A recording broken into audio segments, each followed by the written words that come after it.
Congress party ఈ దేశాన్ని దాదాపుగా 50 నుండి 60 సంవత్సరాలు పాలన చేసింది దేశాన్ని.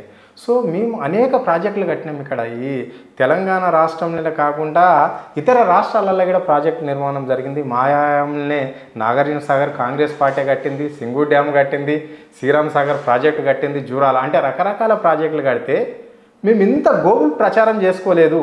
కానీ కేవలం కాళేశ్వరం ప్రాజెక్టు కట్టి ఎందుకు బీఆర్ఎస్ నాయకులు ఇంత ప్రచారం చేసుకుంటున్నారు?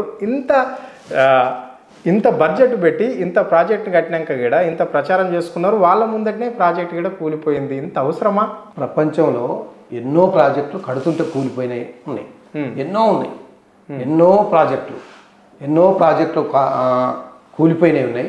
ఇదే Nagarjuna Sagar first copper dam కూడా అలానే అదేనాయి. ఎన్నో చేసిన తర్వాతనే నిలబడేదట.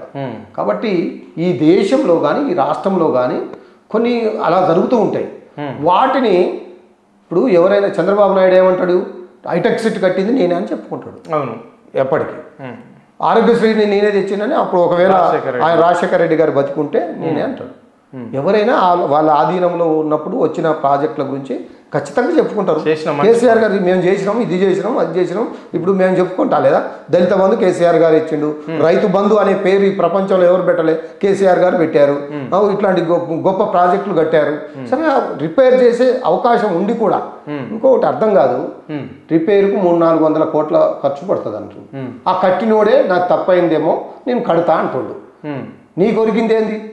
నీకు ఒక్క రూపాయి కూడా ఖర్చు కాకుండా నీకు నిజంగా రైతుల మీద చిత్తశుద్ధి ఉండి నీకు ప్రేమ ఉండి వెంటనే నీళ్ళు ఇవ్వాలనే ఒక బాధ్యత ఉన్న ముఖ్యమంత్రి అయితే రేవంత్ రెడ్డివి వెంటనే ఆయన కడతా అన్న మేఘా కృష్ణారెడ్డి గారితో కట్టియొచ్చు కదా.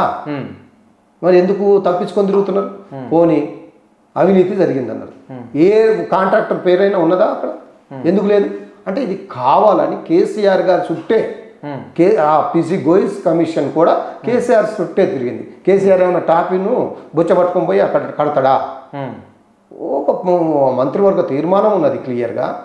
అక్కడ నీళ్లు లేవు తమ్మిడిహట్టి దగ్గర, ఇక్కడ కడితే నీళ్లు ఉంటాయని చాలా క్లియర్గా 4-5 లెటర్లు కూడా ఉన్నాయి, అన్ని పర్మిషన్లు ఉన్నాయి. ఈ భారతదేశంలో ఒక ప్రాజెక్టు కట్టడానికి ఎన్ని అనుమతులు అయితే రావాలో అన్ని అనుమతులు తీసుకున్న తర్వాతనే కట్టిన ఏకైక ప్రాజెక్టు కాళేశ్వరం. వీళ్ళకి బుద్ధి లేకుంటే, వీళ్ళకి ప్రజల మీద రైతులకు నీళ్ళు ఇవ్వాలనే సోయి లేకుంటే మేమేం చేయాలి దానికి? ఖచ్చితంగా ఒకవేళ వీళ్ళకు ఇప్పటికైనా బుద్ధి వచ్చి వెంటనే దాన్ని రిపేర్ చేసి రైతులకు నీళ్ళు ఇస్తాను, ఓకే.